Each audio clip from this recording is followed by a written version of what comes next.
नमस्कार सभी साथियों को, स्वागत है आप सबका हमारे इस यूट्यूब चैनल पर जिसका नाम है जेपी नर्सिंग गाइडर। मेरा नाम है प्रेष शर्मा और आज हम नोटिफिकेशन के बारे में बात करेंगे जो कि है नॉर्सेट 6। जी हाँ, नॉर्सेट आ चुका है फिर से। जैसे कि आप सबको पता है कि एम्स हर नॉर्सेट में अपने एग्जाम पैटर्न में कुछ कुछ चेंजेस लाता रहता है। लास्ट ईयर भी जैसे कि प्रीलिम्स और मेंस एग्जाम किए गए थे, वैसे ही इस बार भी होगा। मगर इस बार अपने एग्जाम पैटर्न में एम्स ने थोड़ा बहुत चेंज किया है, जो कि सभी कैंडिडेट्स के लिए इम्पोर्टेंट होने वाला है। तो आज की वीडियो में हम यही डिस्कस करेंगे, प्लस जो भी नोटिफिकेशन आई थी उस पीडीएफ के रिगार्डिंग डिटेल में आपको क्या क्या बताऊंगा कि क्या क्या क्राइटेरिया होता है, क्या एज रिलैक्सेशन है और कौन कौन फिलअप कर सकता है, डिटेल में वीडियो हम बताएंगे। प्लस अगर आपने हमारी चैनल पर और वीडियोस नहीं देखी हैं, जितनी भी हमारी नर्सिंग की वैकेंसीज आती हैं वो हमने डालते रहते हैं, और नेक्स्ट वीडियो हम लाएंगे ESIC की वीडियो वैकेंसीज आएंगी, उस पर हम वीडियो लाने वाले हैं। ठीक है, तो आपने अगर सब्सक्राइब नहीं किया जल्दी से जाके सब्सक्राइब कीजिएगा। चलिए शुरू करते हैं। तो बच्चों, जैसे आप देख सकते हैं एम्स की नॉर्सेट 6 की नोटिफिकेशन आपके सामने है। हर बार जैसे कि बोला जाता है BSc पोस्ट BSc आपकी चाहिए होती है with registration without any experience, plus जो डिप्लोमा किए गए बच्चे हैं उनके लिए 2 ईयर्स का एक्सपीरियंस है विद मिनिमम 50 बेडेड हॉस्पिटल का एक्सपीरियंस। ठीक है, आगे बढ़ते हैं। तो इसमें जो एज है वो है 18 से 30 अप्लाई करने के लिए, और जो रिलैक्सेशन है वो आगे मैं आपको बताऊंगा। ठीक है, फीस का आपको मैंने बता ही दिया है कि जनरल और OBC कैंडिडेट्स के लिए 3,000 रुपये होगी, प्लस SC ST कैंडिडेट्स और EWS के लिए 2,400 रुपीज़ होगी, और PWD के लिए कोई फीस नहीं होगी। ठीक है, और इसमें ये बताया गया है कि जो बच्चे अपीयर करेंगे एग्जामिनेशन में उनकी फ़ीस वापस कर दी जाएगी। कौन से कैंडिडेट्स की? जो होंगे SC ST कैंडिडेट्स। ठीक है, ये साफ साफ बताया गया है। चलिए, ऑनलाइन CBT स्टेज 1 और स्टेज 2 मतलब आपका प्रीलिम और मेंस, उसकी डेट भी बता दी गई है। क्या है वो दोस्तों? आपका प्रीलिम्स की डेट है 14 अप्रैल 2024 की संडे। 14 अप्रैल को आपका ये प्रीलिम एग्ज़ाम होगा, और उसके बाद मेंस आपका 5 मई 24 को होगा, मतलब 5 मई को आपका मेंस वाला एग्ज़ाम होगा। आगे बढ़ते हैं। इसमें जो जनरल कंडीशन जो दे रखी है वो मैं आपको बताऊं कि 26 तारीख से मतलब शुरू हो चुकी हैं, और 17 मार्च तक ये आप 5 बजे तक ये फॉर्म अप्लाई कर सकते हैं। किस पे जाके? एम्स की इस साइट पे जाके। बच्चों, अगर आपको इस PDF को चाहिए तो हमारे जितने भी टेलीग्राम व्हाट्सएप ग्रुप्स पे हैं उस पर ये PDF मिल जाएगी आपको, और मैं जो ये लिंक है अपनी डिस्क्रिप्शन में डाल दूंगा। ठीक है, आगे बात करते हैं। ये डेट दे रखी है, देखिए, अगर आपने कोई गलत इन्फॉर्मेशन भर दी तो उसके लिए करेक्शन और एडिट के लिए 18 मार्च से लेके 20 मार्च तक आपको वो करेक्शन या एडिट करना है। बट ध्यान रखिएगा, जो आपकी पर्सनल डिटेल्स होती हैं या फ़ोन नंबर्स होते हैं या आपका कुछ ईमेल आईडी होती है जो वन टाइम डाला जाता है रजिस्ट्रेशन के टाइम पे, वो चेंज नहीं होगी। उस चीज़ का ध्यान रखिएगा। तो आप कोशिश करिएगा, चाहे आप 1 दिन बाद भरें 2 दिन बाद भरें, बट आप अपना फॉर्म भर रहे हैं तो उसको क्लियर कट भरें बिना किसी मिस्टेक के। ठीक है, चलिए आगे बात करते हैं। ये देखिए कि फोटो, सिग्नेचर और थंब इम्प्रेशन, वो भी कौन सा? लेफ्ट थंब इम्प्रेशन जो होता है वो आपको अपने पास रखना है at the time of registration. इसमें अगर मैं आपको बता दूं कि फ़ोटो चाहिए आपको, वो चाहिए 50 से लेके 100 KB। ठीक है, और आपका सिग्नेचर और थंब इम्प्रेशन चाहिए 20 से लेके 100 KB। ठीक है, जो कि होगा JPG या JPEG फॉर्मेट में। ठीक है, इसको ध्यान रखिएगा आप। चलिए आगे बात करते हैं एज रिलैक्सेशन के लिए कि आपका एज रिलैक्सेशन क्या क्या होगा।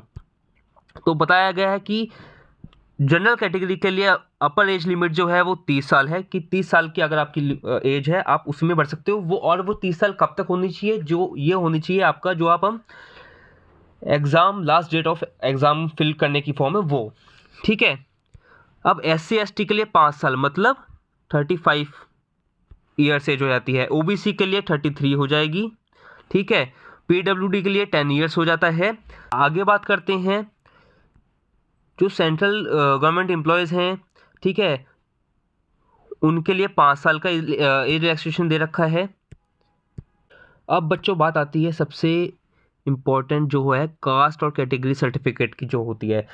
काफ़ी बच्चों को प्रॉब्लम आती है एट द टाइम ऑफ जब हम रजिस्ट्रेशन करते हैं, या फिर रजिस्ट्रेशन करने के बाद जब आपको सिलेक्शन होता है उसके बाद भी वेरिफिकेशन के टाइम प्रॉब्लम आती है। क्यों? क्योंकि आपका जो सर्टिफिकेट है वो या तो उस डेट से पहले का होता है और वो लोग नहीं मानते उस चीज़ को। तो मैं आपको पहले बता दूं कि फाइनेंशियल ईयर मतलब 1 अप्रैल से लेके 2023 बता रहा हूँ मैं ये, क्योंकि अभी 2024 चल रहा है तो फाइनेंशियल ईयर हमारा 23-24 पड़ेगा। 1 अप्रैल 2023 से लेके 31 मार्च 2024 के बीच में ही आपका जो भी आपका SC ST OBC जो सर्टिफिकेट्स होते हैं वो एप्लीकेबल होगा। ध्यान रखिएगा डेट को बच्चों, 1 अप्रैल 2023 से लेके 31 मार्च 2024। ठीक है, साफ साफ एम्स ने बता रखा है। चलिए आगे चलते हैं। तो अब सबसे इम्पोर्टेंट पार्ट आ चुका है वीडियो का, जो है कि पैटर्न और स्कीम ऑफ एग्जामिनेशन, कि क्या पैटर्न हुआ और क्या स्कीम होगी एग्जामिनेशन की। पैटर्न वही रखा हुआ है सेम, प्रीलिम और मेन वाला, बट कि इसमें स्कीम में क्या चेंज लाए हैं बच्चों वो ज़्यादा इंपॉर्टेंट है। तो स्टेज 1 जो आपके प्रीलिम होगा वो सेम 90 मिनट्स का ही होगा। ठीक है, जैसे पहले हुआ था बच्चों। तो प्रीलिम्स का जो रिज़ल्ट है वो आपका मेरिट या रैंक डिसाइड नहीं करेगा, ये सिर्फ और सिर्फ आपका मेंस में जाने के लिए सिलेक्शन लाएगा कि आप मेंस क्वालिफाई करेंगे। ठीक है, मैं आपको सीधा सीधा इसमें बता देता हूँ कि सबसे पहले इन्होंने पहले बता दिया कि 90 मिनट्स का होगा। ठीक है, 100 MCQs होंगे जो 100 मार्क्स के होंगे, उसमें 20 मार्क्स जो होगा वो जनरल एप्टीट्यूड होगा, जनरल नॉलेज वाला, प्लस आपका 80 MCQs जो होंगे वो होंगे नर्सिंग से रिलेटेड। ठीक है, आपका वही 1/3 मार्क्स जो होता है वो नेगेटिव मार्किंग रहेगी। ठीक है, प्लस अब मेन जो चीज़ मैंने बताई है ये वो है कि एग्ज़ाम पैटर्न जो 100 MCQs होंगे, ठीक है, वो आपका कितने 5 सेक्शन में डिवाइड होंगे। ठीक है, ऐसे करके ये डिवाइड हो सकते हैं कि 1 2 3 4 5 या ABCDE करके, और जो हर सेक्शन है उसमें आपको सिर्फ और सिर्फ 18 मिनट मिलेंगे। ठीक है, इस सेक्शन में 18 मिनट जो कि आपके हो जाएंगे टोटल मिला के 90 मिनट्स। तो ध्यान देने वाली बात बच्चों इसमें यह है कि जो भी आप जैसे कि सेक्शन A आप अटेम्प्ट कर रहे हो तो आप सेक्शन B के क्वेश्चन नहीं देख सकते। ठीक है, और गिवन टाइम में ही आपको 20 क्वेश्चन जो इसमें होंगे वो अटेम्प्ट करने होंगे 18 मिनट में। और सबसे बड़ी मेन बात बच्चों यह है कि अगर आपने ये 20 क्वेश्चन में से छोड़ दिए तो ऑटोमेटिकली 18 मिनट बाद आप सेक्शन 2 में मतलब सेक्शन 2 में चले जाएंगे और आपके जो क्वेश्चन हैं वो मिस हो जाएंगे। जैसे कि DSSB में होते थे उन्होंने वैसे ही ये पैटर्न अपने एग्ज़ाम में भी लाए हैं। उसमें भी ऐसा होता था कि आपके जो सेक्शंस होते थे आप उसी को अटेम्प्ट कर सकते थे, और सेकंड सेक्शन में आप जब जाते थे तो सेक्शन 1 में आप उसको बैक नहीं कर सकते थे। ठीक है, पहले वाले एग्ज़ाम में क्या होता था कि हम सारे A to Z सारे क्वेश्चन कर लिए, उसके बाद जो हमने बीच में छोड़े उनको रिवाइज करके या टाइम बचा के उनको दोबारा अटेम्प्ट कर लेते थे। बट इस बार ऐसा नहीं होगा। अगर आप 1 से लेके 100 तक जाएंगे तो आप डायरेक्ट नहीं जा सकते, आपके सेक्शन जाएंगे 1 2 3 4 करके ऐसे ऐसे, और आप उसमें सिर्फ 20 क्वेश्चन ही अटेम्प्ट कर सकते हैं जो कि आपका गिवन टाइम होगा। ठीक है, यह आपको बात समझ आ गई? तो चलिए आगे बढ़ते हैं। इसमें साफ साफ लिखा गया है कि examination will be submitted automatically, each section will appear 1 by 1 during 90 minutes. जो कि मैंने आपको बताया कि आप अगर पहला सेक्शन कर रहे हैं, आपका 18 मिनट हो गए, तो ऑटोमेटिकली आप सेकंड सेक्शन में चले जाएंगे। और जो उसमें 20 क्वेश्चन हैं, अगर आपने उसमें छोड़े तो वो मिस हो जाएंगे। ठीक है, ध्यान रखिएगा। चलिए आगे चलते हैं। तो सेम जो सिलेक्शन क्राइटेरिया है वो उन्होंने बता दिया कि आपको 50 परसेंटाइल चाहिए और जनरल और ईडब्ल्यूएस के लिए, 45 चाहिए आपको ओबीसी के लिए, और 40 परसेंटाइल चाहिए एससी एसटी कैंडिडेट्स के लिए। ठीक है। अच्छा बच्चों, इसमें जो पॉइंट रखा है, एक पॉइंट है कि इसमें साफ साफ लिखा हुआ है कि क्वालिफाइंग कैसे होगा आपका मेंस के लिए। मेंस में क्वालिफाइंग होगा बच्चों 5 टाइम्स। जितनी भी आपकी वैकेंसीज होगी, अगर हम जैसे मान लेते हैं कि 2000 वैकेंसीज निकली, तो उसका 5 टाइम्स मतलब आपका 10,000 बच्चे जो हैं वो सिलेक्टेड होंगे। ठीक है, और उनके बीच ही आपका एग्ज़ाम होगा। समझ आया? अगर जैसे कि 1000 वैकेंसीज निकली एम्स की, तो सिर्फ 5000 बच्चे सिलेक्ट होंगे प्री में से, जो कि आपका मेंस देंगे। तो ये इनका सिलेक्शन क्राइटेरिया है। ठीक है, मेंस के लिए, एग्ज़ाम के लिए। चलिए आगे बढ़ते हैं। मेंस में बच्चों सेम जैसे कि प्रीलिम्स में था वैसे ही है, और जो लास्ट ईयर था वैसे ही है कि आपका केस बेस्ड सिनेरियो जो होंगे, केस सिनेरियो बेस्ड क्वेश्चंस होंगे। वही 100 एमसीक्यूज होंगे, 100 मार्क्स के, 90 मिनट्स का एग्ज़ाम होगा, 1/3 मार्किंग होगी। और इसमें भी सेक्शंस होंगे जैसे कि आपके प्रीलिम्स में थे, 18 मिनट्स के, जो 20-20 क्वेश्चन के 5 सेक्शन होंगे। ठीक है, और ऑटोमेटिकली ये भी आपका चेंज होता रहेगा सेक्शन, और 90 मिनट्स के बाद आपका पेपर सबमिट हो जाएगा। ठीक है, साफ साफ लिखा गया है। चलिए, अच्छा, जैसे मैंने आपको बताया था कि आप अगर सेक्शन 1 में हैं और आप सेक्शन 2 पे आ गए हैं, तो आप पीछे जाके सेक्शन 1 के क्वेश्चन अटेम्प्ट नहीं कर सकते। इसमें साफ साफ लिखा हुआ है कि you will be allowed only to attempt questions in the currently active section, which will remain enabled for set time, and it will never come back again for any action after move to next section। ठीक है, जैसे मैंने आपको बताया वैसे ही है कि आप अगर पहले पे हैं तो आप सेकंड थर्ड के क्वेश्चन नहीं दे सकते, और पहला का टाइम ओवर होने के बाद आप सेकंड पे आएंगे, सेकंड पे जाके आप पहले का नहीं दे सकते। और सेम अगर आप थर्ड सेक्शन पे हैं तो आप सेकंड या फर्स्ट सेक्शन के क्वेश्चन अटैम्प्ट नहीं कर सकते। तो बच्चों इस बात का ध्यान रखिएगा। तो बच्चे काफ़ी बोलते हैं कि सर ये चीज़ क्यों की गई है एम्स की तरफ से। तो बच्चों, चीटिंग को कम करने के लिए, जो ऑनलाइन फ्रॉड्स होते थे एग्ज़ाम में, उनको कम करने के लिए ये किया गया है। ठीक है, तो ये लिस्ट आप देख सकते हैं। ठीक है, जो जितने भी टोटल एम्स हैं, ये टोटल मिला के आपके 14 एम्स हैं। तो इस बार बच्चों जितना लग रहा है कि वैकेंसीज कम ही निकलेंगी, तो जितने भी हमारे कैंडिडेट्स अप्लाई कर रहे हैं, अच्छे से अपनी प्रिपरेशन रखें। अभी मैं आगे आपको ये बताता हूँ कि आपको कैसे जाके आपका फॉर्म फिलअप करना है। जो मैंने लिंक आपको डिस्क्रिप्शन में दे रखा है, या फिर जो PDF पे लिंक है आप उस पर क्लिक करोगे, एम्स की साइट खुलेगी, उस पर आप, या फिर आप नोट्स डायरेक्ट जाके नोटसेट लिख सकते हो अपना क्रोम पे जाके, और आपको एम्स का ऑफिशियल लिंक मिल जाएगा। ठीक है, उस पर आपके एक लॉगिन होगा। इसमें आपको, अगर आप फर्स्ट वो हो, तो उसमें आपको रजिस्ट्रेशन करना पड़ेगा पहले। ठीक है, उसमें आपकी पर्सनल डिटेल्स होंगी और वो सब डालना पड़ेगा। उसके बाद आपको आपका ईमेल आईडी और फ़ोन नंबर डालना पड़ेगा, फिर आपका आईडी और पासवर्ड मिलेगा। अगर आपने पहले से भी रजिस्ट्रेशन कर रखी है तो आपके पास आईडी होगी और आपको उस पर डायरेक्ट अप्लाई करना है। ठीक है, करने के लिए सबसे पहले मैंने आपको बताया जैसे कि आपको फर्स्ट रजिस्ट्रेशन करना है, जिसमें आपकी पर्सनल डिटेल्स होंगी, फ़ोन नंबर होगा, ईमेल आईडी होगी।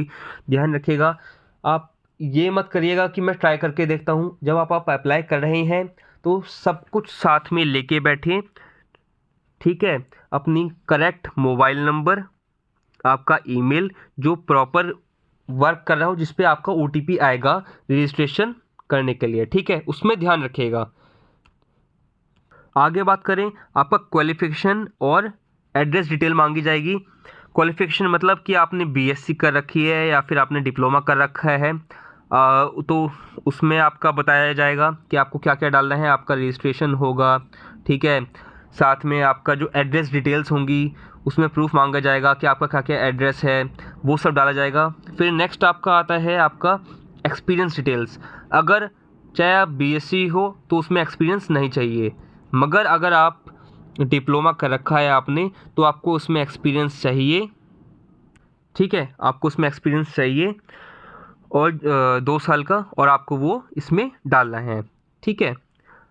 मेक पेमेंट, मैंने आपसे जैसे पहले ही बताया कि आपका जनरल कैटेगरी हैं और EWS हैं तो आपको 3000, और जो दूसरे कैटेगरीज हैं उनको 2400 रुपये पेमेंट करनी है।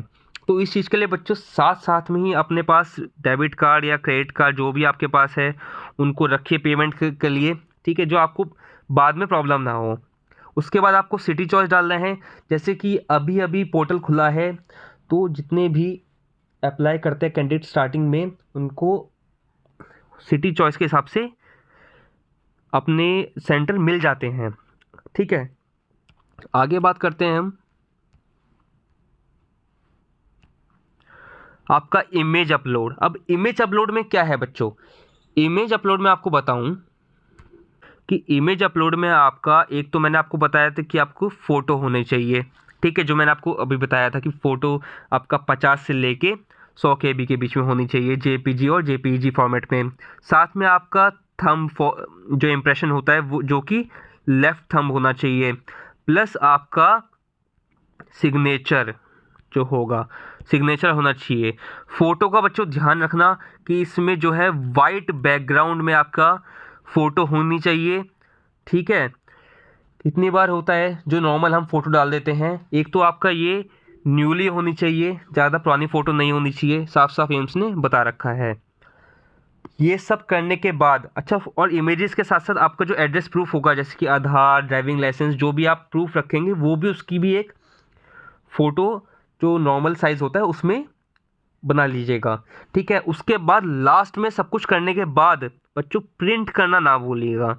प्रिंट एप्लीकेशन फॉर्म ये काफ़ी इंपॉर्टेंट है, उसको प्रिंट करके आप अपने पास रख लीजिएगा और अपनी तैयारी करते रहिएगा। दोस्तों, जैसे कि मैंने आज की वीडियो में आपको पूरा बता दिया है कि क्या क्या क्राइटेरिया होगा, कौन कौन एलिजिबल है, कैसे आपको फिलअप करना है फॉर्म, प्लस इसमें क्या क्या एग्ज़ाम पैटर्न में चेंज आया है, तो उसके ही कंडीशंस को लेके हम आगे वीडियोस बनाएंगे और आपको बताएंगे कि आपको कैसे कैसे अपना टाइम मैनेजमेंट करके और इतने ही टाइम शेड्यूल में आपको अपना प्रिपेयर करना है। तो चैनल पे बने रहिए। धन्यवाद।